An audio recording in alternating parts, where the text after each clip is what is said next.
music. He's like love, love, love, and music.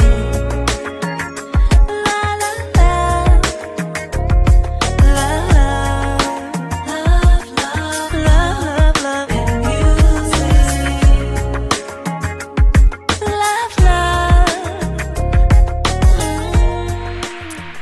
Hello, hello, hello, everyone. Thank you for tuning in. I am Jay Lee. This is Jay Lee's Corner. This is my review for Love. Lord Jesus, it's not Love and Hip Hop. I was just on Instagram reading something. For Real Housewives of Atlanta. This is season 10, episode something, but this is part 2 of the reunion. Tonight's lipstick is Love Drunk. It is an Urban Decay color that I got from Sephora. It is 4:26 a.m.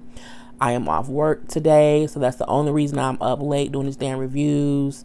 Just like I was up late watching Beyonce at Coachella on Saturday nights, I was up watching Cardi B, Miguel, and Migos on there tonight. So I'm very, very tired, but I'm going to get these done so that I can go to bed. Okay, and now I'm going to do Saints and Sinners. I have Saints and Sinners on my thing, but I don't think I'm going to do Saints and Sinners after I finish this one. So I got to edit the other 2 that I already did. Anyway, I just talked so much. I'm sorry. Yes, I'm wearing my I'm Fat shirts. The I'm Fat shirts is still available for the next 3-ish days, and the link to get the shirt is in the description box below. So again, it's 4:30 in the morning, people, so please give me the benefit of the doubt and know that I am tired, but I'm going to give y'all this review.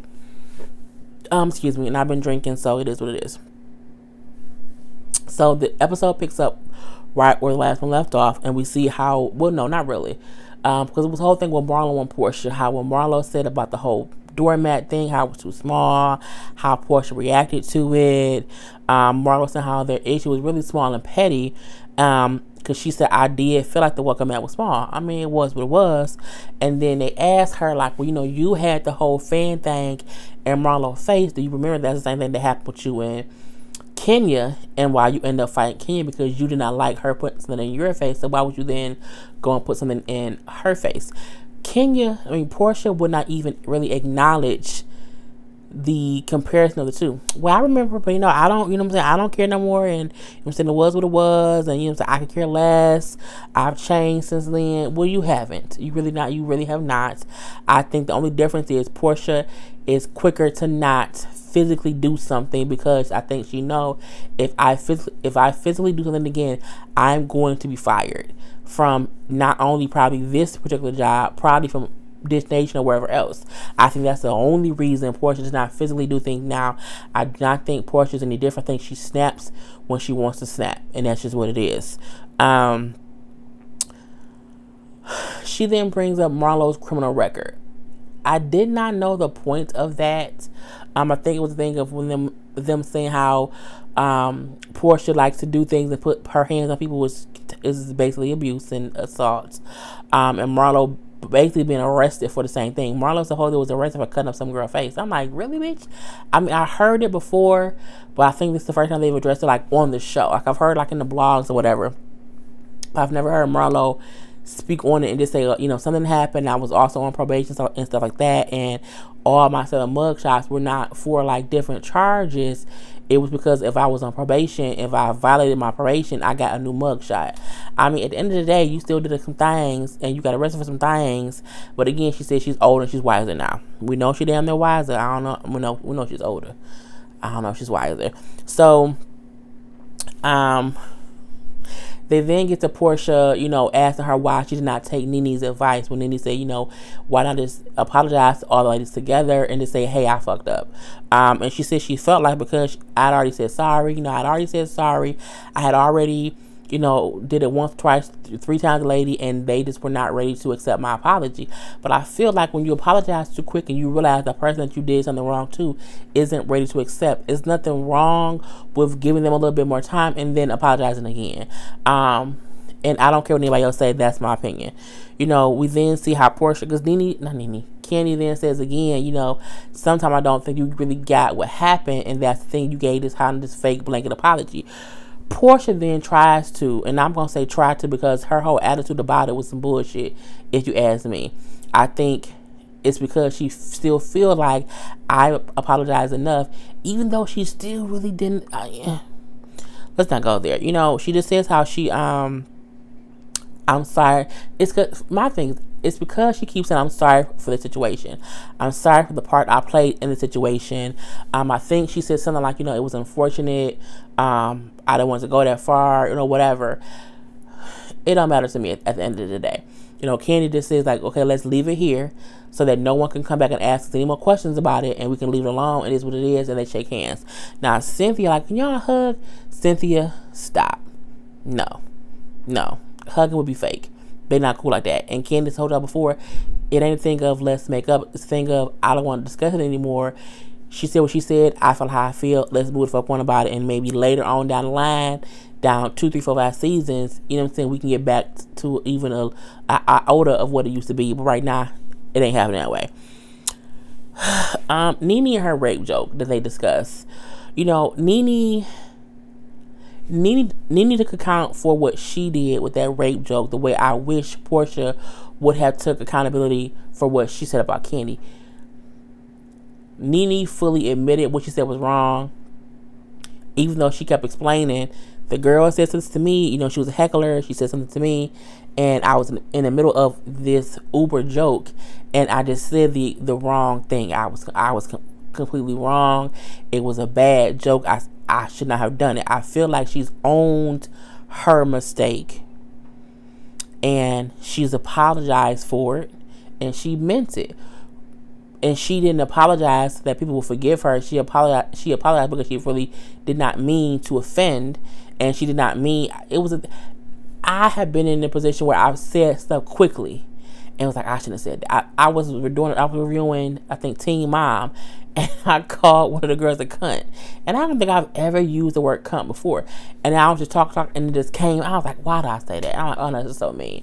And I can completely understand. You're in a space of anger.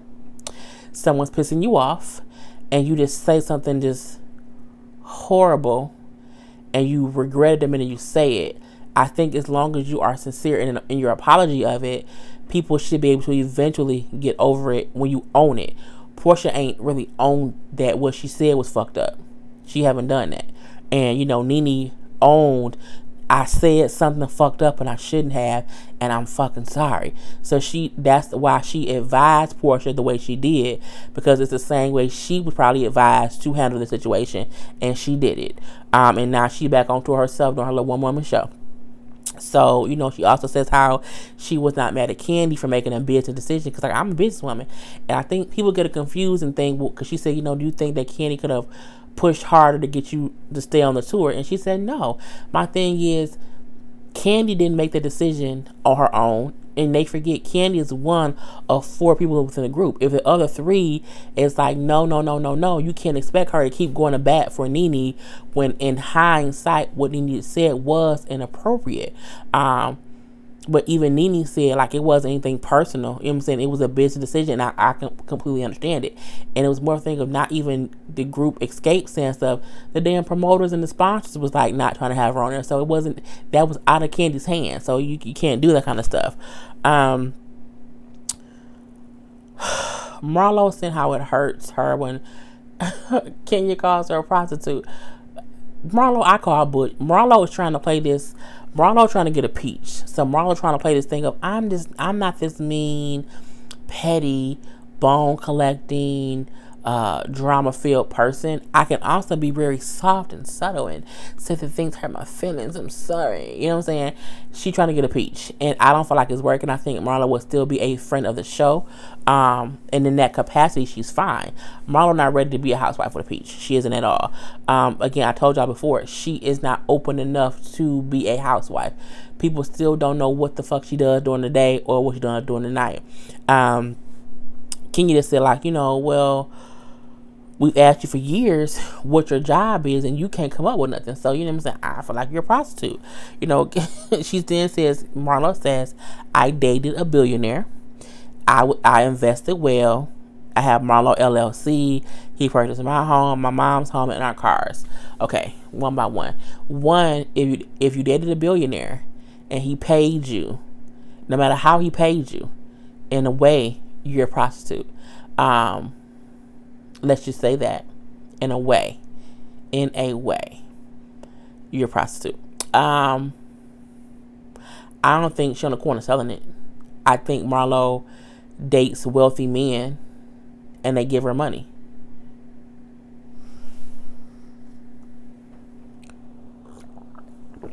Anywho, I googled Marlo LLC, ain't shit come up. Okay, I googled it twice, nothing came up. I went to Marlo Hampton's webpage, marlohampton.com. I still did not get a gist of what the fuck she does. So I guess what she does is she fucked that old billionaire, got some money, and now she don't have to do anything. I wish she would say that. But I'm like, you kind of making up. I have Marlo Hampton LLC, but you don't really do nothing, mama. Just say, I was with a billionaire. He gave me some money, and I'm living off of that money. Leave it at that.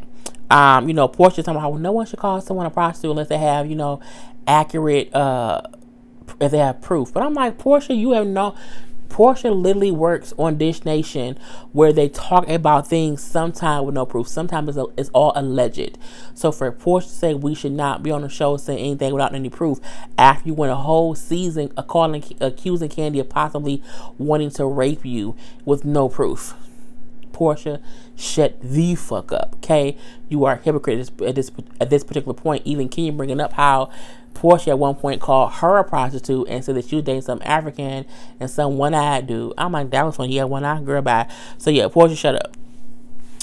Eva there, and she's talking how she's having contractions. Eva didn't have that baby for a whole other month. I'm like, was Eva faking, or was she really having contractions? 10 minutes apart. Eva was laying around as if I'm going to labor any minute now. And I would have believed it had she not had the baby for another month. So that part, I was like, girl, you had the baby the other day. This was taped like 3 weeks ago. So, girl, bye. What did they ask? They asked Cynthia like why she was trying to sleep with Candy in Barcelona, because Cynthia won't eat Candy coochie, and is what it is. So I don't, she said it was on her bucket list, but I'm like, whatever. I think everybody want to fuck Candy, not me, them. They kind of show how they did a little cute fun before the dick challenge there in Barcelona. I really wish they would have aired that on the show. It was very, very funny. Candy came up with the whole, had a rap for each person in their situation. Was with Nene divorcing Greg twice and getting back married to him for the dick. What did Cynthia do for the dick? I don't remember what Cynthia did for the dick, but Sheree was waiting in prison for the dick. There's all kinds of stuff they were doing for the dick. It was what it was, but it was cute, it was funny, and I wish they would have played that on the show. She even came up with one for Andy, seeing how he'll go to Wakanda for the dick. I'm like, really? Go to Wakanda? Okay, girl. So, we get to the Cynthia and Will drama, and what I'm saying, they bring up, what was that awkward kiss with y'all in the car? And I felt like the kiss was only awkward because they weren't looking at each other, and they both went in for a kiss in a different way. They weren't coordinated. Okay, I don't think it was a thing of they were awkward with each other. I think if you're not used to kissing somebody and you go to kiss in one way and they go to kiss another way, it's real fucking awkward. And then a question from Jay Lee from Detroit. Yes, that was me. They asked my question. I was not watching it live. Someone commented on my IG. Was like, they just asked your question. I was like, what question? And it was like, Jay Lee from Detroit on the Housewives review. And I was like, they asked my question. So I fast forwarded my DVR to that part. And I was like, oh my God, they asked my question. I was very excited. To say that I was, because I am Jay Lee from Detroit. So, and it's only one. My sister-in-law called me from Chicago. Was like, oh my God, it's only one Jay Lee from Detroit, and I know it's you. And I said, yes, it was. So it was cool for different family members and friends to comment and post. I'm like, oh my God, that's Jay Lee from Detroit, because I'm the only one. Anyway, my question to them was, to Eva, saying, how did she feel when she was upset with Shamia for, speaking on a rumor of Eva and Missy Elliott, when in hindsight Eva created the whole rumor that Will had a girlfriend. And Eva kind of tried to wiggle her way out of it, saying, well, you know, the thing with me and Missy was basically just a rumor, but Will was fact. It wasn't fact. What you could have said was, I've known before when I met him, he had a girlfriend. Eva tried to make it seem as if he got a girlfriend right now. And I know he do because when I met him last month or 2 months ago, he had one then. My thing is, it's a difference. So you did create a full-fledged rumor that man had a girlfriend currently. Hence, Cynthia saying, like, I don't care what he had before I dated him. My issue has always been, did he have a girlfriend when he's messing with me? So that's my thing of, Eva, you still wiggled your way out of it. But my question still remain, you created a rumor that Will currently had a girlfriend, even though he said he did not, and you based it on something previous that you didn't even know was still current. Not only that, you kept saying, I don't know Will. So if I see someone with a person 2 months ago, I can then go to a person and say, he got a girlfriend right now. Well, how you know? Well, because 3 months ago, I saw him with a girl. Bitch, that ain't got nothing to do with today. Okay? Nothing at all. So, whatever. But Cynthia made it clear. Like, you know, when I met Will, to my knowledge, she was single. And that's all I cared about. And that's all she should have had to care about. So, it is what it is.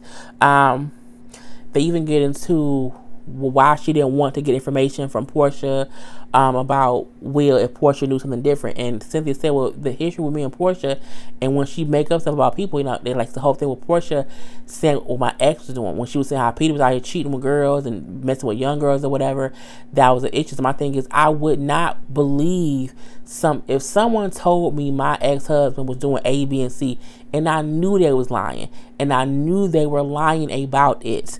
I also not trust their words later on in life, because they're known to say things with no evidence because they heard it through the grapevine, and ain't shit through the grapevine besides the goddamn grapevine wine. And you know what I'm saying? I ain't even thirsty right now. So yeah, but she says that her and Will are no longer dating, but she is dating other people, and is one guy who she dates or she likes better than everyone else, but they're not boyfriend and girlfriend. I think, one, Cynthia, too old to say girlfriend and boyfriend. Just say, you know, I don't know, come up with a different name. We then get to Eva trying to say how Shamia was being messy when she was asking her about dating Missy. Saying, you know, you were asking me about dating a female. That's trying to like out. It's like Eva was making it seem as if Shamia was trying to be negative about same-sex relationships. I don't think she was. I think both Shamia and Eva was trying to get peaches. I do. I think that's why Shamia said what she said. I think that's why Eva clapped back at her, as if her question was, as she said, you know, how many dicks did you suck? How many pussies did you eat? And that ain't what she said. She just asked her, like, how does your husband feel about, you know, you dipping in a lady pond? Because I heard you that at one point you were messing with Missy. And then for her to say, you know, you gonna bring up somebody who has no platform to defend themselves. Look, Missy Elliott has all the platforms to defend herself, because trust and believe that Missy Elliott would have tweeted a response, if she had Instagram, or if she did whatever, any kind of bat signal, pigeon messenger, whatever, Missy Elliott would have been able to defend herself if she needed to. I think you, on the other hand, put too much into it. It was a rumor. Who cares? Girl, look, again, who you fuck does not make somebody else have an orgasm. So it is what it is. And Kia made a great point, saying, you know what I'm saying, people all the time point fingers at us and say that we dating different guys. So why is it different because she just mentioned a girl? Like, on this show, they will ask you questions about stuff you did in your past. We've all had to go through it. Again, I don't see it for Eva on the Housewives. I don't. One, I don't think she was on this season enough. I think she was very, very quiet. I think when she did speak up with the whole thing to her and Shamia, she was being petty and she was trying to be extra and making something little into something big, and kind of just not wanting to be open and forthcoming. We all know on the Housewives shows, you kind of have to talk about yourself and show your life. We didn't see nothing but Eva, besides the fact that she had a daughter and that her daughter bio dad is just a sperm donor. Like, she didn't show, we didn't get to see anything else about Eva besides that. So I'm like, I don't really know if I would care if she was back next season. And I loved Eva on the America's Next Top Model, when she was on that show called, Born Again Virgin. She's been in different stuff over the years. I've always liked Eva. However, sometimes they say when you like someone on camera and you like them on and when they're playing roles, you might not like them as a person. So I can't feel her vibe yet. So I don't care if she back next season or not. It is what it is. Here comes Kim.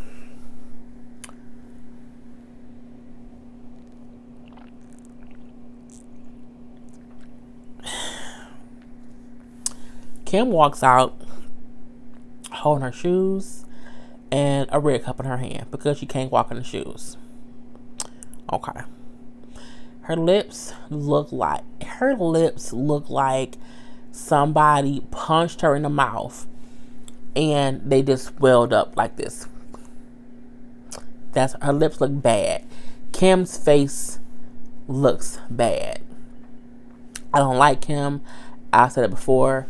I remember Kim's original face from season 1. She did look older back then. She does look younger now, but she still looks fucked up. Kim's lips looks fucked up. And anyone who can't tell her that is a liar. Kim looked like she got her lips done, and then after she got her lips done, she added some plumper. Then after she had some plumper, she then said, Croy, punch me in the mouth a little bit, just 1, 2, 3, 4 times, and make a plump a little bit more. And then after you do that, let's put some crazy glue on my lips so that they're stuck this way. That's what her lips look like to me. They discussed the whole elephant room thing. Okay, cool. We know that Kim was being extra since she's from a higher power, and she gonna say, well, I just mean I'm on a different vibe than her. The only vibe Kim is on is a white girl vibe, and we don't want to be a part of that. Going on with your business. Nene said, the point of the elephant room was to bring up everyone's issues. How everyone kept trying to make it seem as if only her and Portia had issues. But in hindsight, everyone had issues, and we just did not discuss them. You can see and feel the tension through the goddamn TV between Kim and Nene. Not even Kim and Nene, just Kim and everyone else there except Sheree. You could feel the goddamn tension. You could see how aggravated Nene was to be in that lady's presence. It was clear, it was apparent, and I hope by them saying this clear and apparent line drawn in the sand, how the tension is unmatchable by any. It's on top of the charts. They will not only not bring Kim back to the Housewives of Atlanta, take Sheree as with her, because by association they together. They the goddamn dynamic duo. So they bring up the bullshit Kim been saying about Cynthia. So they have these little after Bravo shows where they talk to the cast and ask them certain questions, and in Kim's and Sheree would work there together, because as I said, they're a goddamn dynamic duo. Okay, thing 1, thing 2. Cat dog. They are cat dog. They are cat dog. That's what the fuck they are. Yes, come through cat dog. I love that cartoon back in the day. Anywho, they show how she's really been saying shit about Cynthia a lot. They show how she said she did not think Cynthia would be successful. She wasn't pretty. Go hold back to the whole comment of her telling Cynthia to shut up and be pretty, that she just needs to stop. All this bullshit. She says, I just don't think, what I'm saying? I just think she's cute. Sometimes she needs to be quiet. I don't think, she will be successful if she wasn't pretty. Cynthia said, well, I don't think you have class, so I don't care. I love that because Cynthia, Kim said, I don't think she has a backbone. She should be pretty and be quiet. Yeah, she said Cynthia did not have a backbone, which made Cynthia say, well, I don't think that you have any class. And Kim doesn't. Kim is a classless trash box, and I don't care what nobody say. I cannot stand Kim. I don't use the word hate often. I hate Kim. She gets on every nerve I have, nerves I did not know I have. She got on nerves that left me and came back, and she got on them again. I just can't stand Kim's ass. When it comes to Kim and Nene, bitch. It was tough to watch. It was very fucking entertaining. But if I could just be flat on that wall, just to feel that tension a little bit, it was beautiful, and I loved it. Nene was saying how, Kim came to her house, brought up the whole parking handicap thing, but kept saying how she did not see Nene. Nene was pissed because Kim been lying all season. Between, saying, well, I didn't see you in there, but you got a picture of my car outside. And then they showed the footage of Kim saying to Sheree, I did see Nene, and she was parked in handicap. So, bitch, you saw me somewhere. You went and took a picture of my car. You kept that picture to be purposely mean and nasty, whatever. Nene kept saying, like, look, no, when did Kim gonna say, well, I didn't see Nene, someone else took a picture of her car and sent it to me. Bitch, who in the goddamn parking lot looking for Nene's car sending you pictures? Who? Who has your number that's out here taking pictures of Nene's car to send you the picture? And sent you the picture for what, bitch? Like, what was the point of sending you the picture? Kim is so full of shit and it's so stupid, and it kind of just pissed me off. And then, Nene got in that ass. Like, you talk shit about all of us. Whenever you talk to Sheree, you always talk shit about us. I don't give a fuck about your friendship with Sheree. I only care about the bullshit that you did, bitch. Your mouth was reckless, and you are trash, and you are a hater. I completely agree with Nene. I love how Nene got in that ass. I love the aggression that Nene had at Kim. Kim used her goddamn, and y'all might look, I don't care. Kim uses her fucking white privilege and be on this goddamn show all the fucking time. Kim is a token white girl, and she uses that shit to her advantage as much as she can. Kim believes that she is better than black people, and you can't tell me different. Kim keeps Sheree around as her token black friend. Kay, yes the fuck she does. Kim has gotten worse over the years, and people need to understand that Kim need to keep her ass on her own goddamn show and not come over to the Housewives of Atlanta. I don't see the point of even bringing her back. That's why I say take Kim the fuck away and take Sheree ass with her, because they are two of a kind. It's this utter bullshit, and I just love how we're gonna see in the part 3 of the reunion, Nene getting that ass. You're gonna see Kenny getting that ass, and Kim deserves it. The shit that Kim has said this season, from Candy wanted to eat my pussy, Nene, probably on drugs, Nene got roaches, Nene, all these derogatory things that you keep saying about black women, you can't. Kim thinks she's better than black people. And she does. And that is a reason why I don't like her ass and hate her ass. Because I feel like, why is it that people can't see it? Or the people who do see it, when they get in her ass, oh my God, why are you talking about that? Because Kim's a grown-ass woman. She done birthed 18,000 kids. She can get cussed the fuck out, okay? She really can. You can't, and don't dish if you can't take it. You have spent a full season talking about these women. And as Candy said in the episode next we're going to see, you've been sitting watching us like a motherfucking fan of the show, and then you come and try to talk shit about us on the fucking show. Bitch, no. Not at all. So I think Kim needs to take her big bubble lips ass on the fuck somewhere, that come with her husband or her children, live her own life, have her own show, and be fucking married. We don't need Kim on the Housewives of Atlanta, because Kim is racist. Okay? She says things to make the ladies on the show look like less than black women. And you can't tell me any motherfucking different. If you love Kim, I don't give a fuck if you do. If you comment something dumb, I'm going to delete and block your ass. I don't care. Can't nobody tell me that Kim, oh my God. Somebody commented last week, oh my God, Kim and Sheree make the show. Bitch, where? Make what show? Not the Housewives show. No. So I just can't, look. Kim, go the fuck away. And we have to wait till next week for the part 3 of the reunion. It is currently 4:54 in the morning. I think y'all can tell that I'm very, very sleepy, so I'm going to end it right here. I'll be back tomorrow with more vlogs, more reviews, as y'all know. So, I am Jay Lee. This is Jay's Corner. Peace.